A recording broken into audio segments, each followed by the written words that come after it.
here with you today. We have an awesome Bible story for you, but first we decided we're going to play a little game. We're going to play some skee ball. Yay! Yeah. All right, who should go first, you or me? Ladies first. Ooh, ladies first, okay. Oh, I missed. Come on. Yes, 50. Oh, nice. 60. Let's go for the 100. Go for the 100. Oh, done. All right. I got 60 points. Woohoo! All right, now you're up.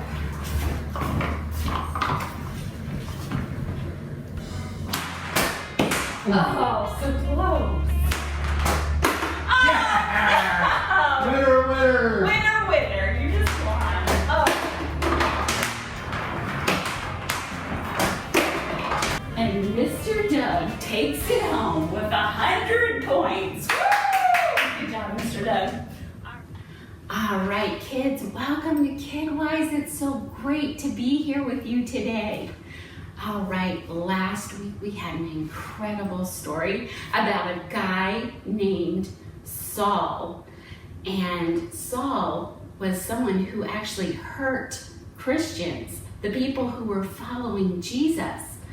So Saul, as he was on his way to Damascus, he had special permission from the high priest to arrest anyone who followed Jesus and take them back to Israel, or take them back to Jerusalem. Saul was definitely a scary guy to the people who followed Jesus. He was determined to stop their movement and keep them quiet. But as Saul traveled to Damascus, something happened, something big. Jesus told Saul to go to Damascus and wait there to be told what to do next. The men traveling with Saul led him into town, where he stayed at the home of a man named Judas on Straight Street. There was a man in Damascus who was a Jesus follower. His name was Ananias. Ananias didn't know it yet, but he was about to become a real hero. God called out Ananias in a vision and told him to go find Saul. God said this, and this is from Acts 9, 11, and 12. Go to the house of Judas on Straight Street. Ask for a man from Tarsus named Saul. He is praying. In a vision, Saul has seen a man come and place his hands on him. That man's name is Ananias. In the vision, Ananias placed his hand on Saul so that he could see again. Needless to say, Ananias was shocked and a little scared about the idea of going to see this man named Saul, because again, Saul was very scary. In fact, Ananias even told God how he had heard reports about Saul and how Saul had come to Damascus to arrest believers. But God explained that he had a plan, and God said this. This is from Acts 9, 15 and 16. Go, I have chosen this man to work for me. He will announce my name to the Gentiles and to their kings. He will also announce my name to the people of Israel. God told Ananias that he had a plan for Saul to become a hero too. Okay, so Ananias still must have felt afraid, but he believed God, and he did what God said. He went to the house and found Saul. Saul hadn't had anything to eat or drink for 3 days, and then Ananias placed his hands on Saul. He told Saul that he knew he had met Jesus on the road to Damascus. Something like scales dropped from Saul's eyes and he could see again. And you know what happened next? He got up and was baptized. baptized. Now, here's something you should know about Saul. He was a relentless guy, the kind of person who never gives up. Before Saul met Jesus on the road to Damascus, he was relentless in his plans to wipe out people who believed in Jesus. But now that he was a follower of Jesus himself, he was determined to share the good news with everyone.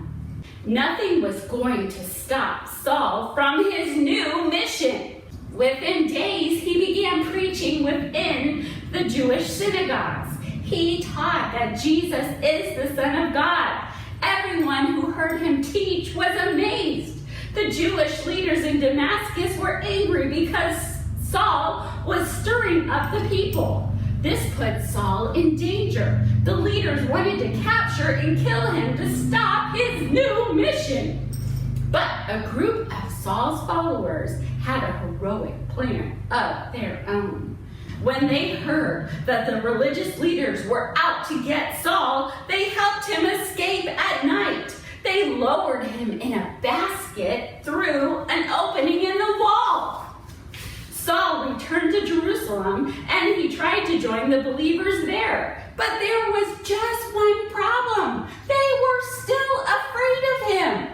To them, he was still the scary Saul who was relentless in his plans to hurt the people who followed Jesus. One man, Barnabas, had already heard Saul's story, and he stepped in to help Saul. Barnabas took Saul to visit Peter, James, and the other leaders of the early church, and he told them the whole story. He told them how Saul was a changed man, and now he believed in Jesus. Barnabas helped the Jesus followers see that Saul was one of them, and they welcomed Saul into the family. Saul stayed with the believers in Jerusalem, and he preached there as boldly as in Damascus. Once again, a group of Jews became upset with him. Once again, the believers helped Saul escape. This time, Saul traveled back to his hometown of Tarsus to wait for God's next directions.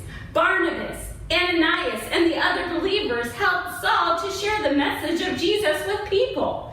As a result, the group of believers across Judea and Samaria continued to grow through the power of God's Spirit. It wasn't easy for any of them. It must have been really scary for the believers to trust Saul after they had heard about him. It also wasn't easy for Saul because he knew that sharing the message of Jesus might put him in danger. Still, Saul, Ananias, Barnabas, and other believers had faith in Jesus. They trusted him no matter what. They were courageous because they knew this. And our bottom line for today is knowing Jesus can help you face your fears. Isn't that amazing, guys? Just by knowing Jesus, he can help us face our fears. It can be really hard to do the right thing sometimes, especially when you're afraid. But like Saul and the other believers, we can stand strong because we know that knowing Jesus can help us face our fears. So, guys, have you ever known anyone who maybe was kind of a bully and they treated people bad, but then something changed in them and you could see that their heart was changed? And sometimes it's hard to give people maybe who have treated you badly in the past a second chance. But you know what? Like our bottom line says today, that knowing Jesus can help us face our fears. That means we can face anything that we're afraid of. If we're afraid of the dark, maybe we can say a prayer to God and say, God, can you help me in this situation? I'm afraid. Can you give me strength not to be scared of the dark anymore? Or maybe there's something right now that you're really afraid of. I want you to think about that, and I want you to pray to God and ask him to give you courage to face this situation. All right, guys, you have a wonderful week. It was great being here with you today, and I'll see you next time. Bye.